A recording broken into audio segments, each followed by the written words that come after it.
here. We're here. Greetings and welcome to Mount Olympus. I am Hercules Invictus, and today on Hercules and the Space Gods, we will explore the mystery of the Pleiadians. Now, the Pleiadians are of interest to me because they tie into Greek mythology directly and indirectly. Directly, they were the daughters of Atlas, and they were in this constellation in the sky, and the ancients put all their occult knowledge in the sky, and the seven sisters, who are daughters of Atlas, have ties to Atlantis and Atlantean lore. Atlas himself is a bright star very near his daughters. And more recently, Pleiadians have been claiming through their channelers that they were the gods of ancient Greece and took advantage of local inhabitants by playing the god game and regretted it and are now here to make up for that chicanery by being helpful as guides. So I'm interested and I'm exploring that right now. And we have with us great explorers into the unknown and celestial mysteries. We have Tim Schwartz. We have Paul Hi. Roberts. We have Olaf Phillips. We have Conquest of Kemet. And we Hello, have everybody. Duncan. Greetings, everybody. How are you? So far, so good. I'm glad. May you remain good throughout our entire adventure together. As Elaine Stritch would say, I'm still here. I'm glad. And we will start as we always start with Tim Schwartz, who lays the foundation for our discussions and gives us a grand overview of the topic. Why, thank you, Hercules. As always, it's a great pleasure to be talking with everyone tonight. And as you said, our subject is the Pleiadians. Now, I'll start out with a little astronomy. Because the Pleiades is a star cluster that is located in the constellation of Taurus, and it's the Pleiades is about 450 light years away from our solar system, and it's actually it's one of the nearest star clusters to Earth, which really goes to show you, what a backwoods neighborhood our solar system is.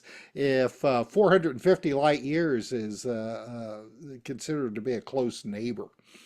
On a clear night, you can see, especially in the winter time, in the northern hemisphere, you can see the Pleiades with your own eyes. And astronomers say that it has approximately 1,000 stars, of which, with your naked eye, we could see six. Even though, as you pointed out, Hercules, it's been referred to as the Seven Sisters, and throughout history, all across the planet, people have said that there were seven stars in the Pleiades, which made people think that, either people had better eyesight back in the day, or else the seventh brightest star may have actually have been brighter at one time. It could have been considered a oh, I can't think of the name of it now, but basically a star that varies its brightness from period to period, and now it's on a low swing, so we really can't see it from Earth. But yeah, I mean, as you said, Hercules, in Greek mythology, the Pleiades were called the seven sisters of the Titan Atlas.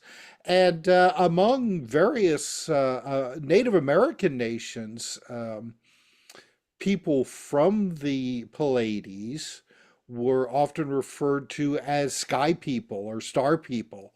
These extraterrestrials are perhaps are acknowledged by many indigenous people as relatives to humans or even ancestors. Now, the Hobis say that their first home was in the Pleiades, and they refer to it as, and I'm never going to be able to pronounce this correctly, the Chulukan. So that's and if you go all across the planet, you'll find all kinds of different references to the seven stars, seven brothers, seven sisters, seven wives. It's really amazing how similar these stories are all across different societies and different eras. Um, Now, one of the interesting thing about the Pleiadians, I take that back. What is the most interesting thing about the Pleiades star cluster is how young they are compared to the Earth. It's estimated that they formed within the last 100 million years.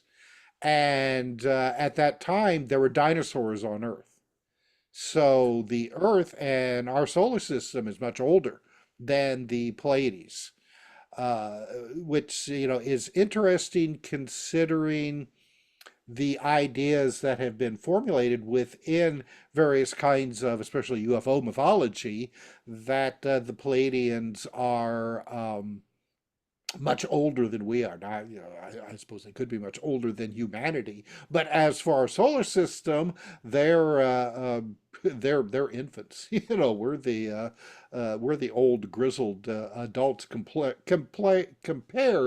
to the Pleiadian star system. Now, the Pleiadians themselves, the alleged extraterrestrials, begin to be associated with UFOs probably in the 1950s. Now, of course, we saw um, the contactee movement, which involved the friendly space brothers who claimed to be from planets within our own solar system that looked remarkably like what the descriptions you now see for the Pleiadians, the Nordic types, as they're called, tall, blonde hair, blue eyes, extremely beautiful. I mean, just like supermodel beautiful. They can pass as humans, but because of their beauty and allegedly the way that their souls radiate outwards, they just stand out among everyone else. But in the 1950s, many contactees, especially in Europe, claimed encounters with beings who claimed to be from the Pleiades. Now, again, remember, the Pleiades is a star cluster of about 1,000 stars. So, I mean, it could be from, if these reports are accurate. And again, I have to warn everybody that information that has been given to us through the years from alleged UFO occupants have tended not to stand up over time. So just because beings may be claiming that they're from the Pleiadians, we have to, take it with a grain of salt. Because allegedly we have all kinds of different extraterrestrial races visiting us for Earth. You have the Assyrians, the Arcturians, the Orions. The names go on and on. Each one supposedly has their own different types of characteristics, personality types, whether or not they are friendly or not so friendly to those of us here on Earth. So I think that probably one of the most well-known supposed contactees with the Pleiadians would be Billy Myers, the Swiss farmer who came out with just a ton of UFO videos and claims of contacts with these beings. And it goes back and forth. There are people who just absolutely believe everything that Billy Myers says, and then there are others who point to some visual difficulties with his photographs. And I'm not going to say either way. You would just have to do your own research. But Billy Myers definitely, I think, was the first one to really bring attention to the whole idea of Pleiadian extraterrestrials. Now, you also have the Ashtar group, or as some people call it, the Ashtar mythology, which initially emerged from the I Am movement, and it incorporated the concept of extraterrestrial celebrity, so to speak, who is said to be an ascended master from the Pleiades. So the Palladian Nordics are a prominent feature now in contemporary UFO and New Age literature, and it's often associated with peace, harmony, spiritual guidance. Some of the groups say that our spiritual uplifting here on planet Earth is the result of interventions from the Palladians. And there's also the concept that that humans in one way or another are related to the Palladians, because really the concept of other species evolving on other planets throughout the galaxy that look so much like us are pretty small. Yeah, unless everything that we know about life and evolutionary distinctions is completely wrong. So there's a possibility that the Palladians and other human-looking extraterrestrials are related to us. That maybe we were either brought here or were genetically manipulated in order to adapt for life on planet Earth. And in fact, some of these contactees have gone right out and said that the Pleiadians had admitted that we were like a lost colony that had only been recently rediscovered, and now they're trying to catch up, for this lost time. Um, uh, there was also quite a bit of interest with the Pleiades star cluster in Central and South America, with the legends of the Incas and the Aztecs and the Mayans, who referenced contacts with star beings from the Pleiades, which is really interesting because this is an influence that goes back, 1,000 years or more. Uh, and so there obviously is some kind of influence going on with us here on planet Earth, more than just oral traditions that have been handed down over the years. Again, like I've said before, whether or not these beings are actually extraterrestrials as we think about them, in a traditional sense, or if they are more akin to spiritual, interdimensional types of beings, it's probably a moot point as far as I'm concerned. Again, my concern with contacts with any of these types of beings is whether or not the information that is coming down to us is completely factual or is geared to us based on the time we live in, our belief systems, and things like that. Though some things do seem to remain consistent throughout the centuries, and the Pleiades and contacts with beings from them seem to be an almost universal source of information for humanity. So I think it's something that we should remain interested in and keep up the research, but again, take any information that comes down to us from these beings as maybe a template, and not, or metaphors possibly, and should not be taken possibly with just this considered just absolutely true. There are things that we have to glean from this information. We can't have it spoon fed to us. We have to jump through the hoops, so to speak. In order to properly learn this stuff, no civilization is going to thrive if we're just given information dumps and then expected to do something with it. We have to grow spiritually in order to accept this information for as it is. And with that, Hercules, I'll leave it at that. Let somebody else have a chance to talk.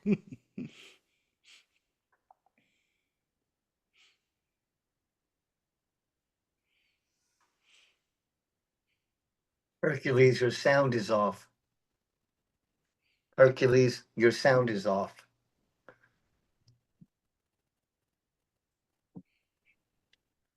Oh, sorry about that. There you Uh, go. Thank you very much, Tim. That is a broad overview as always, and you brought up some very interesting points. My belief, and I pursued this information for my entire life, is that uh, things take place within certain belief structures, certain mythologies, and the constellations are only the constellations as viewed through our eyes in whatever culture we're observing them from. So the Pleiades to us is not what the Pleiades actually is.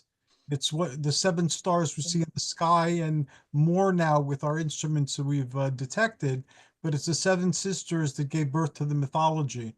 And the Pleiadians, as they're appearing to contactees and to channelers, are very much the Venusians of old during the days of contactees. They even look identical and give the same message. So I intend on pursuing this particular avenue for the next year. So I will definitely be inviting you to those conversations. We're very fortunate that we have the uh, um, the different groups like Unarius and Urantia and the Ashtar Command already having platforms on the show. So I intend on bringing them together to ask these type of questions. So thank you. Thank you, Hercules. As always, it's a pleasure being with you all. And now, Paul Dale Roberts. Greetings, Paul. How are you? Hey, Hercules, how you doing? Doing great.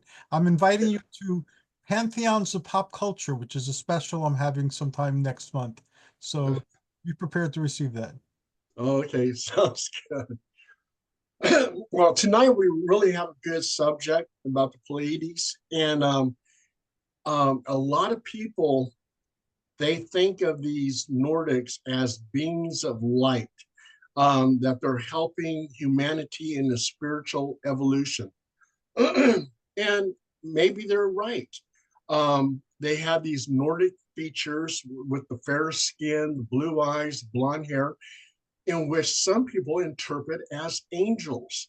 Sometimes people think that these Nordics could possibly be angels from what they read in the Bible.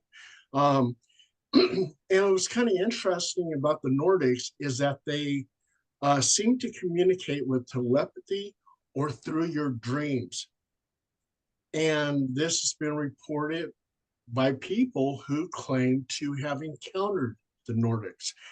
And I found one story kind of interesting is that this one person who was a witness to a landing of a UFO, and out came these Nordics, and they were wearing uniforms with a seven-pointed star representing the seven sisters of the star cluster Pleiades. I don't know if this is a factual case or not, but that's what they claim, and that's kind of interesting. Um, this is going to probably blow you away, but I live in Elk Grove, which is next to Sacramento, California, and 30 minutes from my house is a town called Lodi. And you're probably familiar with Lodi with the Creedence Clearwater Revival song, Back in Lodi Again. Well, that's the same town. And in the town of Lodi on November 27, 1896, Colonel H.G. Shaw and a friend were on a carriage, and they came up to this one area and they saw a UFO landing. And out from this UFO came two Nordics. And one of the Nordics was carrying something that looked like a glowing egg. Well, Colonel H.G. Shaw totally freaked out and says, let's get on the carriage and let's get out of here. And they took off down the road, and these Nordic beings did not chase after them.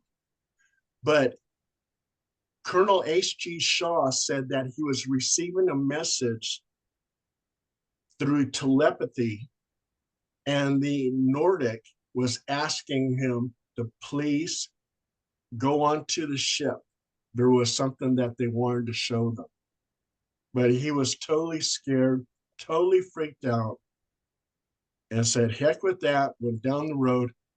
And I don't know, but maybe H.G. Shaw and his friend maybe were abducted and they just don't remember it. Because I just don't think those beings allowed them just to go down the road and not chase after them. But that's a very popular story. And it's right here, 30 minutes from my house, Lodi, California. And the town of Lodi, they actually say this was a historic event, that it actually happened. So, and that's something, if you guys ever want to look up, just Google the Lodi UFO incident and you'll see it. It's kind of interesting how all these aliens came from different areas. So you got aliens, according to the Dogon tribe, that they came from Sirius B. And Sirius B, you can't see with the naked eye, but somehow the Dogon tribe knew about it. And later on, scientists, astrologers discovered there was a Sirius B. You got the main Sirius star, and then you got Sirius B. You got extraterrestrials for Orion, Zeta Reticuli. I can't pronounce that too well, but Betty, Betty and Barney Hill claim that the aliens that took them came from that star system. And you got the Pleiades and everything else. I had the privilege, I think it was in 2012, of talking to Travis Walton. And you probably remember Travis Walton from the movie Fire in the Sky. Of course. He was a very famous abductee.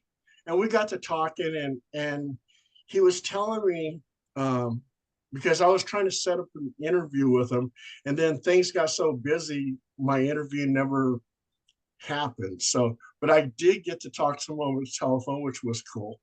And he was telling me about his abduction, which he had told 1 million times to 1 million people. But basically, he saw the Greys, and the Greys were working with the Nordics. And the Nordics placed some type of gas mask thing over his face, and he passed out. But he was totally freaked out with the Greys and everything else. And when the Nordics came and they, with their human-like features, he was able to calm down. And then they knocked him out with some kind of facial mask. So the Nordics seem like they're friendly. They're on our side. We think of them in a higher sense than with, the Greys or whatever. Greys, it seems like people are more frightened of those. But these Nordics who have these human-like features that look angelic, we feel like they're safe to be around. So it's kind of interesting. It's something that probably needs a lot more study, talking to more people who've been abducted or experienced seeing the Nordics. I would like to know more. As would I, as would we all. Thank you very much. And you provided me with a couple of synchronistic things, which I'll quickly share before we move on. One is we have a Lodi here on the Northeast coast as well. And although it's best known for like its soprano connections, the television show The Sopranos, I did a lot of UFO outer space type of stuff back there in the 80s. So that was the first synchronicity. Then you talked about the Dogon tribe. I'm a Lemnian Greek, and we've been telling people since at least the Roman Empire about our descent from the Argonauts and the Amazons. And I'm still promoting that today. So that hasn't gone away. But the Argonauts at one point ruled the island of Lemnos through their children, which they had with the Amazons. And then they got kicked out, and nobody knows what happened to them. According to lore, though, of the Dogon tribe, the Argonauts went there, the children of the Argonauts, and they mixed in with the local Dogon tribe. So the descendants of the Argonauts are the Dogon. And a lot of their information about the Nomo, Lemnos had a very healthy mer-person population. They were amphibious humans. So there's extensive Lemnian lore, and there's like a couple of mysteries. The Samothracian mysteries were the same as the Lemnian mysteries about these amphibian people in the sea. So the Nomo contain a lot of elements from that Mediterranean lore. So that's the second synchronicity. So thank you for all the information and for the synchronicities. Oh, you're welcome. You're welcome. And now we go to Olaf Phillips. Olaf, welcome back. We've missed you. Thank you. I missed you too, Hercules. Can you hear me okay? Hear you perfectly. Your booming voice is booming loudly. All right. No, the Pleiadians, it's a very interesting thing. I remember when I went to ECETI out by Mount Adams, and a lot of people said I didn't see them myself, but I was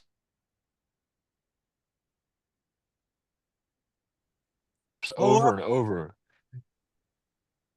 Yes? you blanked out for a few seconds. That was your turn, right? Oh, Before now you're blanking out. oh, sorry. So, a lot of people claimed at ECETI to see the beam ships, over and over and over again. And it was, I kept thinking to myself, this Pleiadian thing, I mean, it's been around for so long, but there's got to be something to it, whether you believe in Billy Meyer or not, and the stories that he told. Even Rudolf Steiner, said that he believed that human consciousness evolution, the evolution of human consciousness, was deeply rooted in a connection to the Pleiades, right? And when you look at as Tim was saying, when you look at the past, it's everywhere. The Sumerians and the Akkadians, Mulmul, the stars of the gods, they associated the Pleiades with travelers from the stars, and fate, what we would call the Norns, right? You talked about the Greeks, the Maori, the Matariki, right? This is a place of where the spirits go when you die, right? Again, this idea that there's this star cluster that everybody seems to point at, and it has some kind of connection to humanity, whether it's spirits going there or evolution of consciousness, or it's where the gods came from, these powerful beings, right? The Aztecs, they saw that the Pleiades as part of their cycle of destruction and rebirth. Every 52 years or so, when the Pleiades was at the height of the zenith, they would perform the new fire ceremony, right, which was a consecration of rebirth, and it was very important to their culture. But I think one of the more interesting ones was the Japanese, that they knew it as Subaru. So every time you see a Subaru driving around, right, that is what the Pleiades was known to as by the Japanese. And they again saw it as this place in the sky that embodied that sense of unity, and it had a very deep cosmic influence on the people. And I think that with the Pleiades, again, people fixate on Billy Meyer, but much like you talked about with the Dogon, you talked about with the Tim talked about with the Hopi, and you talked about with the Greeks, right? That there's always this connection back to the Pleiades about some kind of human evolvement and this like cosmic influence in humans, like this innate cosmic influence in humans, that it affects us, and that it steers us, it guides us. The Maori, they believed that their dead went there. The Japanese believed that it brought them unity and it guided them. The Aztecs saw it as the Aztecs and the Maya, they saw it as a place of rebirth, right? And that goes again to theosophy, right?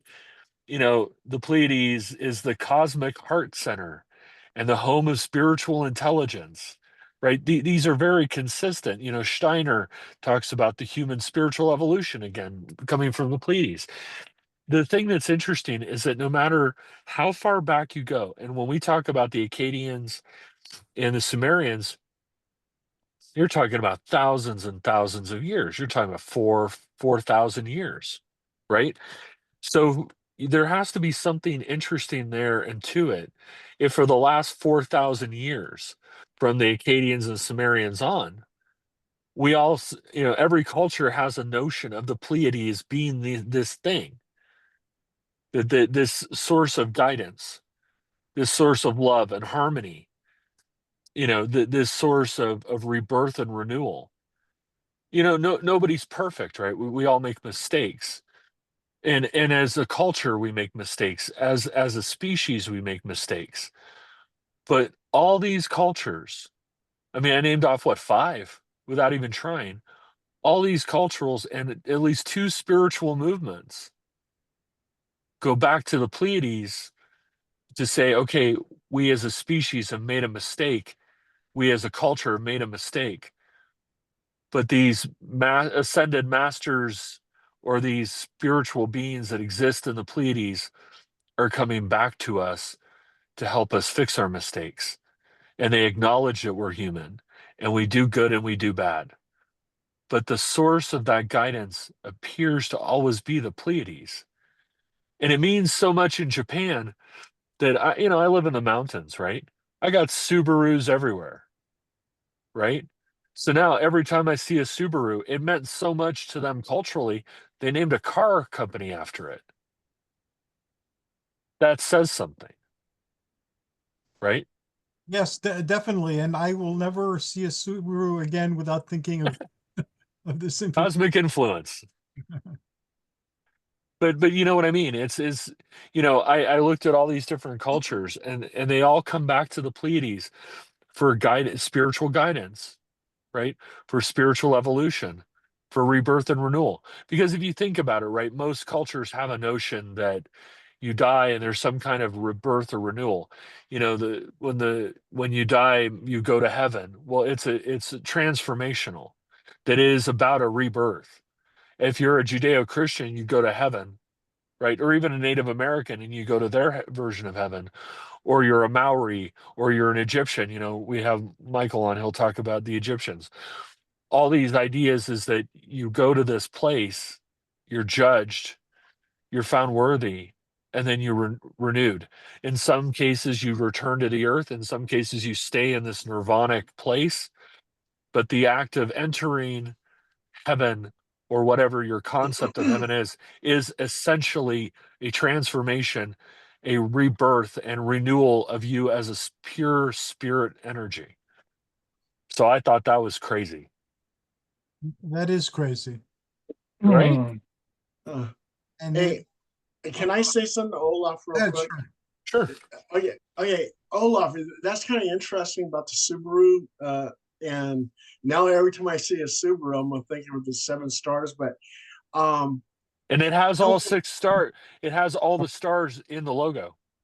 wow. Okay, and now also too, when I look at Tesla, I think of the man, Nikola Tesla. Right. Yeah, Right. I mean, that's the importance of it, and it all kind of connects to things extraterrestrial. Yes. And that's the part that I found really bizarre is that you'd think between the Maya and the Aztecs and the Japanese, the ancient Japanese, right? There's a huge delta there. There's a massive ocean, but their notions are similar. Unity, rebirth, a positive cosmic influence.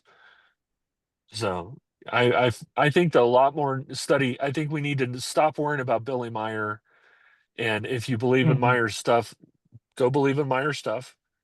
But I think we need to put more energy into trying to understand and map out the more global importance of the Pleiades in ancient times as it transitions into modern times. So that's my presentation, Hercules. I hope you enjoyed Thank you. That is it. an awesome presentation, and you built on everything that other people said, and then took it to a whole new level. What I want to add about Billy Meyer. Billy Meyer's initial contact was Semjace, which I might not be pronouncing correctly, who was not unique to Billy Meyer. Semjace appeared to other contactees before Billy Meyer. And Billy Meyer later claimed that the Pleiadians didn't call themselves Pleiadians, they called themselves Pleiadeans, and that everybody who Right. was conveying Pleiadian information was, I think Pleiadeans comes from plagiarize, uh, plagiarizing Billy Meyer. But Probably true. Jasa was the name of the watcher of the fallen angels. So the name itself is very, very old. And if you look at ufology, especially during the contact era, the names of some of the people that are talking, the entities talking, can be found in really hoary mythologies dusty with age. Yes. Very true. Very true. And LaViolette talks about things like that, right? If you ever read Paul LaViolette, he tries to take these ancient myths and ancient systems and map them into modern times. And I think we need to apply that same systems theory method that LaViolette used for some of his work about the pulsars and other stuff. I think we need to apply the same thing to the Pleiades, because there is something there. There's something interesting there. So I don't want to take any more of anybody's time. Oh, thank you. It was time well spent. Would you like to help me on that journey? I'm going to take a journey. I'm going to do something very different with Hercules and the Space Gods this coming year. We have several spiritual cosmic organizations that we've been in dialogue with and interacted with, that I've done things with. So I really want that dialogue to continue and to expand, because each of them is doing things that they're not aware of, very old things that I learned because I'm Greek and I went to Greek parochial school and then continued my studies. So there's all sorts of lore that they're not aware of its origins. Like, for instance, Space Gods Speak, which is a very important book to me. It's not very well written, and it's a typical channeled material, not of the highest quality. But the premise that they put together, ridiculous as it sounds, is ancient. And I don't think the author knew that it was ancient, because this information wasn't as readily available then as it is now, and several other pieces of information too. So there's something there, and I've shared many times in these podcasts that something is there, something responds. I don't think it responds fully, or sometimes it's kind of slippery with the truth, but there is something there. And I'll give one quick example, and then we'll pass on to Setna, ComWest. I once in a meditation got a message from Zeus.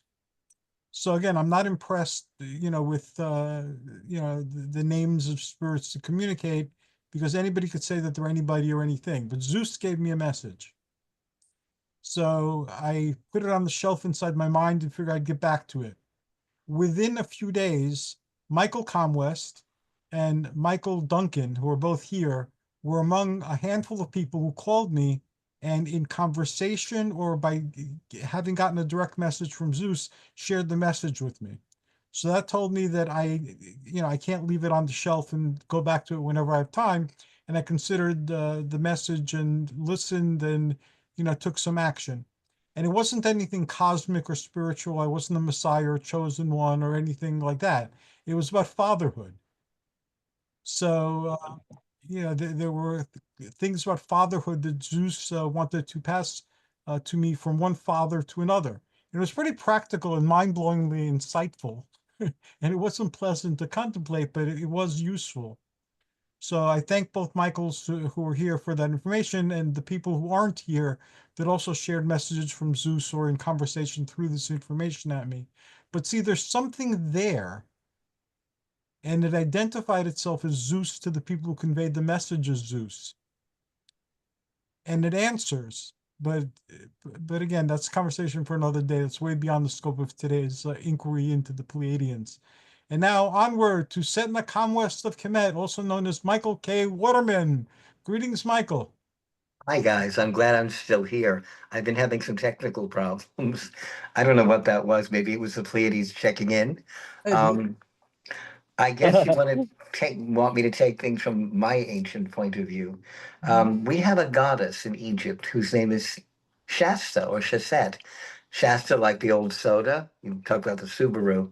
Shasta is a goddess that carries on her head a seven-pointed star, and they are the Pleiades. And she's considered, I guess, the queen from outer space, the queen of the Pleiades. And her husband is Thoth, Tehute, she is the goddess of numbers. He is the god of language. And they were supposedly from the area, and they came and they brought us, Earth, numbers and languages. The interesting thing is that there is in Mexico and in Peru a goddess like looks like this that has a crown that has 7 points on it. Um, and there's also the Guardians, and the Guardians are the four sons of Horus, and and it would also be seven because you've got Horus's brother Anubis, Horus's wife Hathor, Horus himself, and the four sons, which are Imset, Hapi, Kebsenuf, and Duabutep. Now that's a mouthful, but they are the canopic jar gods. They watch over the body as it transitions into its next dimension. And by the side of these beings is the king and queen of language and numbers and civilization. This is what they were supposedly brought. The other thing that comes from the Pleiades is the goddess Selket. Selket is a goddess that protected Isis when she was giving birth to Horus. But the thing that's amazing about her is she surrounded Isis in the reeds by splitting herself into seven goddesses. Seven, and each one wore a scorpion on her head. So that is the zodiac sign Scorpio, which, Tim, is polarity opposite Taurus. Now we're in Taurus. We're almost done with Taurus. Now we're going to move from Taurus into Gemini as we move into the I think it's the 21st or 22nd um, of May, the merry month of May. So it's interesting too, because this is when Isis supposedly gave birth to Horus. So Selket, the scorpion goddess, is now in control of things. And she also rules in October over Scorpio. Now, one other thing I'm going to mention, in 1982, my parents had moved to Florida from Long Island in 1979. In 1982, my dad got sick and I had to go down and take care of things for the family. And I was walking my mother's dog out into a field that was all cleared, and I heard rustling in the bushes. And what appeared to me was basically a Nordic woman wearing a silver, very tight silver kind of a bodysuit. And she had kind of a ponytail coming out of the top of her skull cap, which kind of looked like Barbara Eden and Jeannie, or Madonna from the girly show. This sort of thing that stuck up. But she was blonde. She was beautiful. She had silver shadow over her eyes. I'm a makeup artist, so I'm going to notice things like that. And she told me telepathically that she was a gardener and she was taking samples from the area in Florida because she knew this was an area that was just cleared and that there would be seeds and things that she could take without disturbing the environment. And she said, please don't let me frighten you. She was about 7 feet tall and she was blonde and very interesting. And she said, we are from the Pleiades, which you call the Pleiades. And she said, she was the one I saw all these decades in that flying chandelier I always talk about. And she said that was hers. And that she'd been watching me since I was a child. She said, because I had extraordinary psychic abilities and things. I do, that is my job. That's my work. My company is called Bona Wizard. You know that I have certain psychic gifts. I do mediumship. I do connections with different things. And as a trans medium, I did connect with other spirits from other dimensions and other, I'll say, other parts of the universe. So she enhanced that with me by talking to me. Her energy kind of connected with me. There was kind of a orangey gold light around her. I looked at it as an aura, but it might have been just a protective shield. I'm not sure, but I knew that that energy was. I was safe because she was there. She meant me no harm. She wasn't. She knew that I wasn't going to bother her. My dog was frightened. She was very nervous and she hid behind my legs. But once the being, goddess, captain of the ship, reassured me that everything was okay. And the dog actually, I believe, felt the telepathic message. She calmed down, the dog, her name is Ginger. She calmed down and we went on our merry way. I'd never seen her since after that, but I did see a bright, bright light over that particular area. It wasn't a helicopter, it was two, I don't know, too white, blue and too big. You know, it was as if somebody had taken, like, you're from California, you guys, like one of those old beams they used to do during a Hollywood premiere when they would flash things back and forth. That was how bright the light was. And it shone from wherever she was. And I felt as though I was being followed for many, many years. And sometimes when I look out the window, my bedroom window here in Savannah, I still see that light, like I'm being watched or protected, and I feel very safe because that's around. Wow. And more synchronicities abound. I shared this also. I am following the blue light. The blue light's been popping up a lot lately in a lot of my inquiries and conversations. So that is something we'll be following, especially with Michael Duncan, who's next. And I have actually interacted with Sir Ket back in the 90s. And it was so profound that I got the scorpion tattooed on my arm. Well, Sorket is this goddess here. I don't know if you guys can see her. I'll put her against the black that I'm wearing. She is the most famous of all the funerary goddesses, the protective goddesses from the tomb of Tutankhamun, or Tutankhamun, because she was the one that was considered the most beautiful. The odd thing is, all the goddesses in that tomb look exactly the same except for their crowns. But for some reason, everybody resonates towards Selkit because I believe she does give out protection and knowledge. And her power dates before Egypt to the pre-dynastic period when there were scorpions, kings, and folk kings. Well, the first pharaoh, we know the first pharaoh who was Djoser, um, he was really the Scorpion King. That was his name. And that's why that silly movie came out that was just terrible with The Rock. They were trying to bring some of that in about, but and I had to laugh because they used the other name, Memnet or something, Memnoch or whatever, and he's an Assyrian king, Memnoch, and had nothing to do with Egypt. And they called him they called him an Arcadian, and that's nowhere near Egypt, so I don't know where they got that. Creative license. Oh, definitely. That's Hollywood, right? And I Well, like I'm more looking forward to reality at this moment, though. good thing. Thank you very much, Setna. As always, your wisdom is presented in a lively way and sheds light on a lot of different things. I thank you, my friend. You're most welcome, guys. And now, last but not least, we have Michael Duncan. Michael Duncan, greetings and welcome. Stuck in Lodi again. Is that the Creedence Clearwater song that you're talking about? Yes, yeah, that's it. That's it. Yeah, I know that. I know the tune.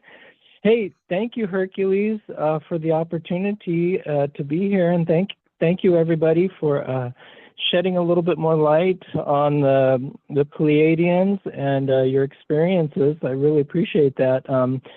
I really didn't. I really haven't delved. Well, I didn't delve into the Pleiadians until we met a gentleman from the Urantia book community.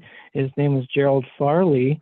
He introduced my wife Diane and I to the concept of the Pleiadians, and that was a wonderful experience for us to explore that. And since that time, we've been really trying to find parallels in the Urantia book to the Pleiadians. And that's what I want to focus on a little bit in my presentation here. And Hercules, I just wanted to say one thing. You were talking about the color blue. Well, another name, or like the nickname for the Urantia book, is the Big Blue Book, because the cover is blue. It's a hardcover, softcover blue. So it's the Big Blue Book. Yet another synchronicity. Awesome. Today's synchronicity day. Yeah. Where's Sting when you need him? Okay. So I wanted to focus on the terraforming aspect of the Pleiadians and civilization development of the Pleiadians, and how they used their skills in terraforming to kind of form the Pleiades stars in the first place in civilization.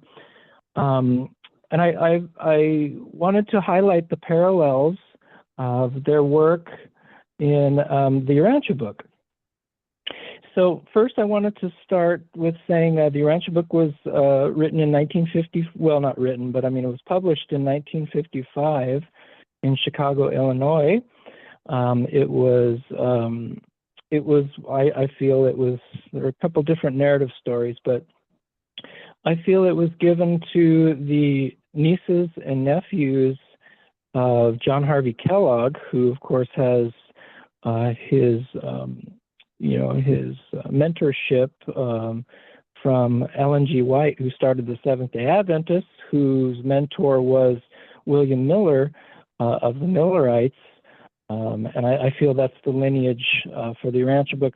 But anyway, Ellen G. White went to different worlds, and she talked to the Lord, and she talked to a number of different entities throughout her life, shared that with John Harvey Kellogg, and I believe the two of them wrote the Urantia book, most of the Urantia book. There's been a lot added.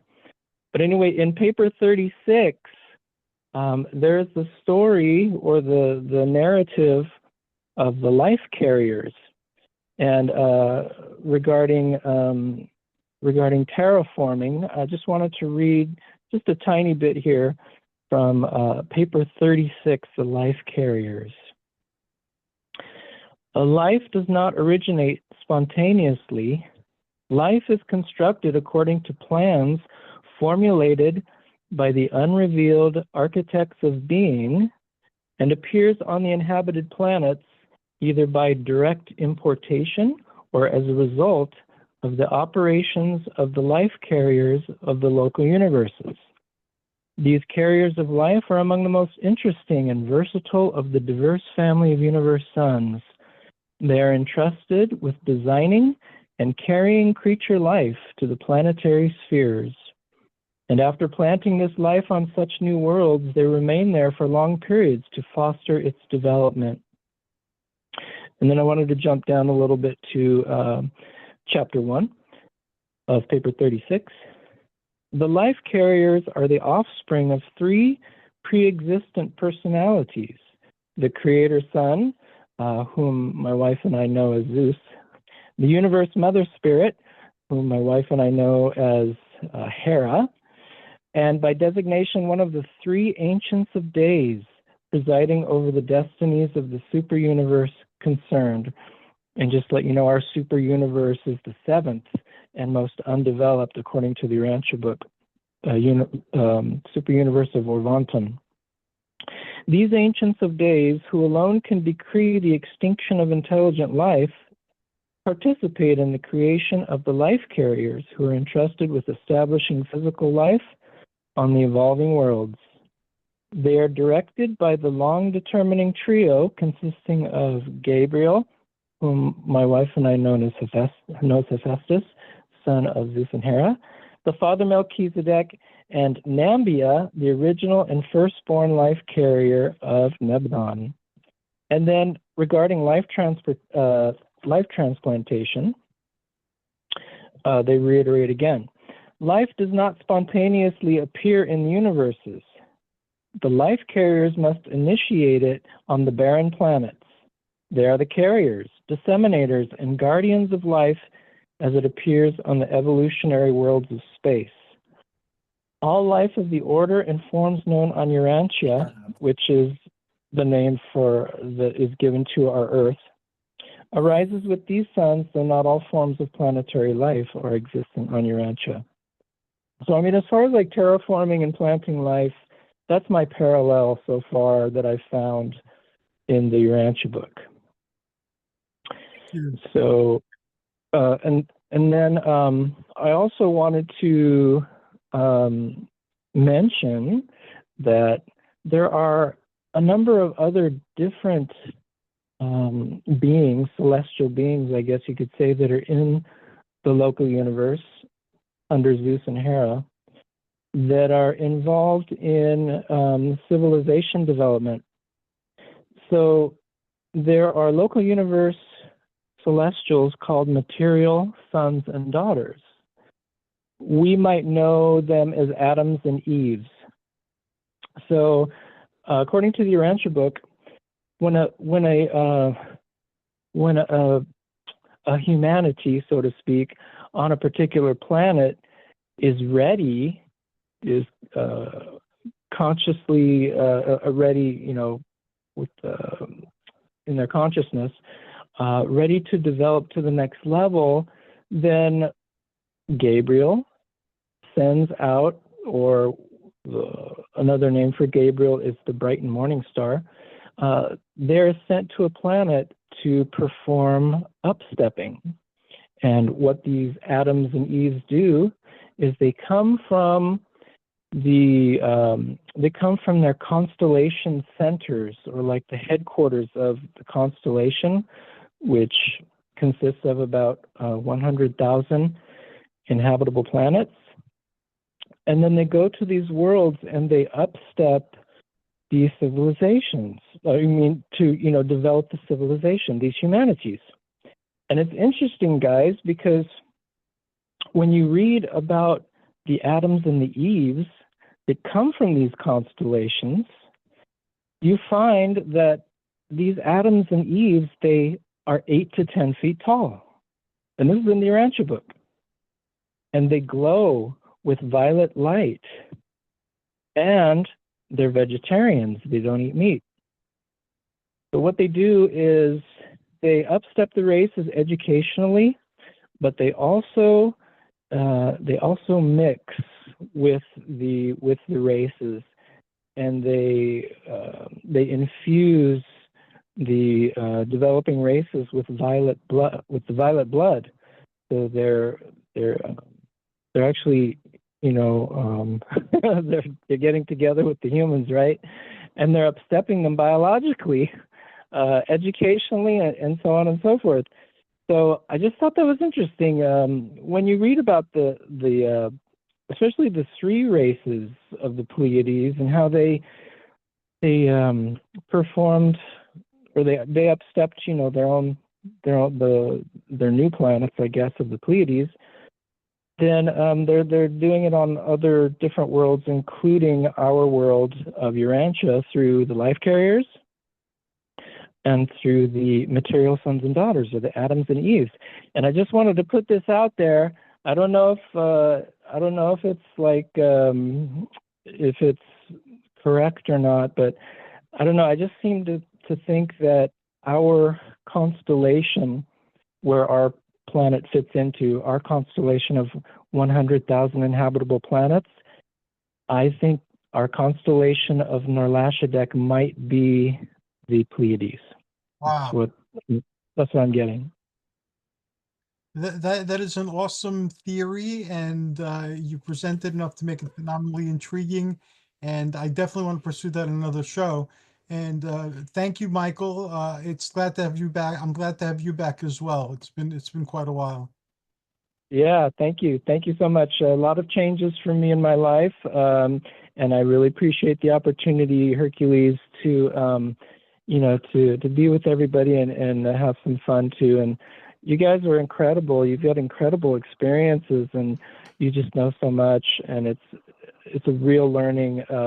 It's a learning experience for me too. Appreciate that. And I want the work that you and Diane did to be preserved.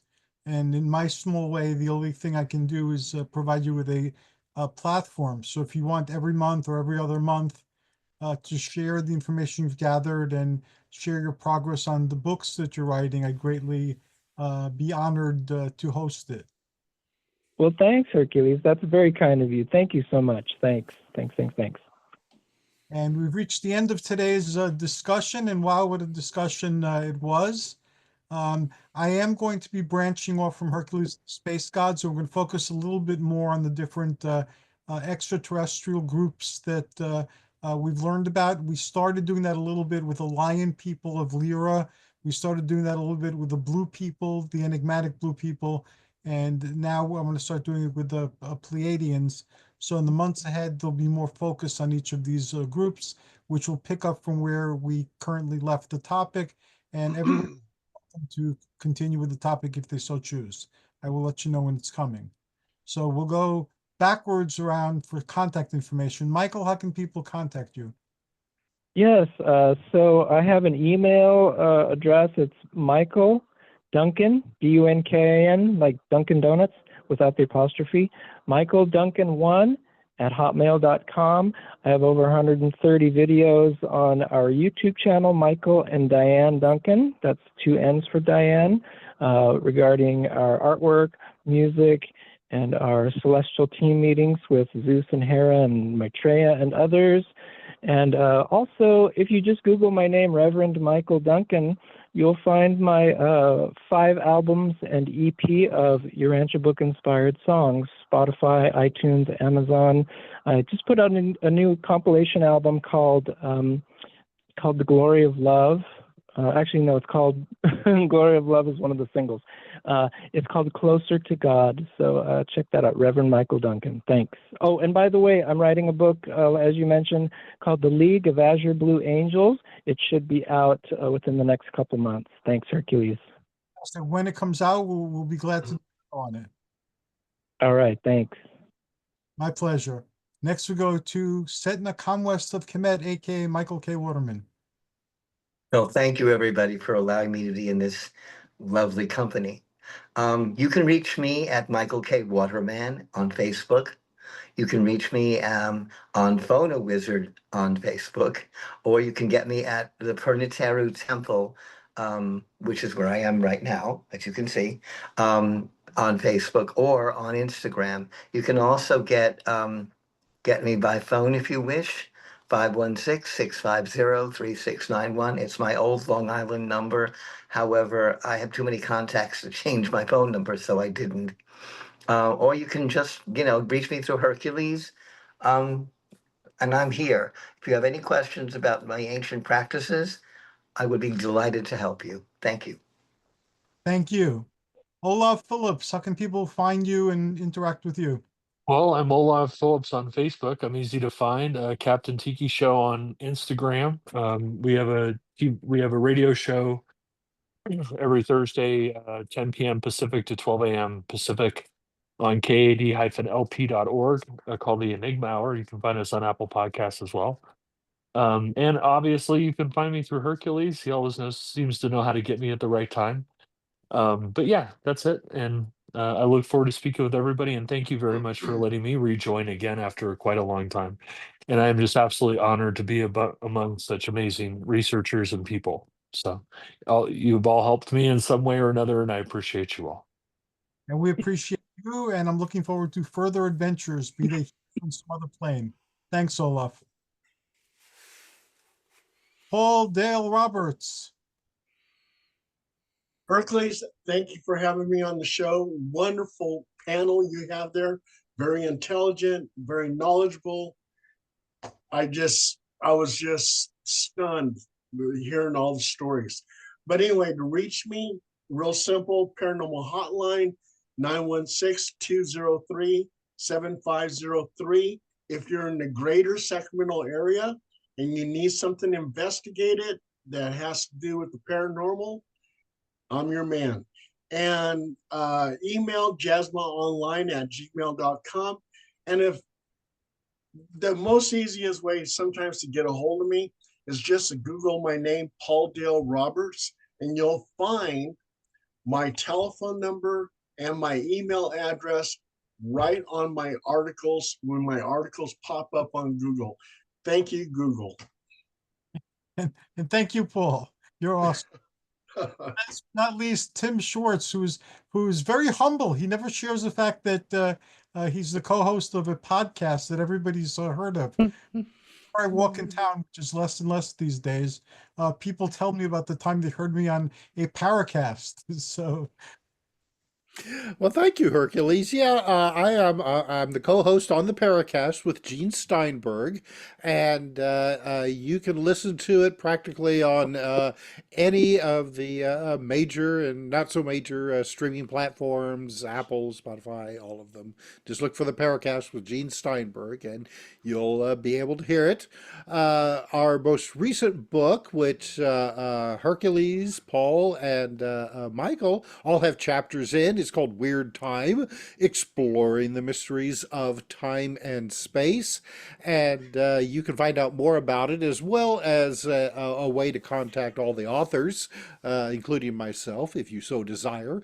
And the website is weirdtimebook.com.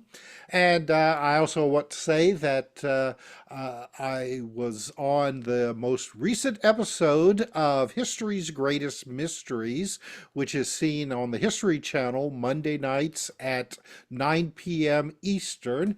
That was episode 13. It ran for the first time last Monday, and it's called The Missing Tesla Papers.